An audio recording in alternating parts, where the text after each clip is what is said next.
E aí, molecada? Tenho visto aí, meu irmão, que vai rolar a tal da famosa primavera no Brasil, né, meu parceiro? Eu acho que tá. Porra, o que tá acontecendo? Os caras aí que me acusavam de ser criminoso por fazer defesa na porra do governo brasileiro, agora tá indo no embalo, né, fortalecendo nosso movimento, né? Como coisa de bote, macaco, né?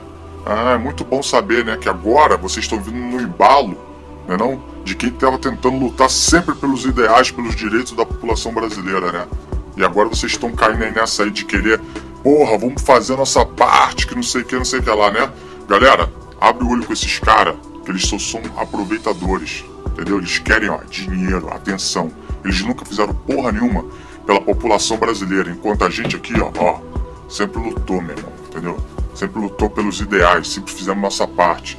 Esse mimizinho deles aí, ó, de querer agora ficar no embalo, sabe, na onda, meu irmão, vamos lá, vamos negativar, entendeu? Vamos lutar pelo nosso direito, a todos os aliados aí, meu irmão, Deface mesmo, vamos catar tudo. Tamo junto, meu irmão, até o final. Nós que tá, Hightech Brasil, fui!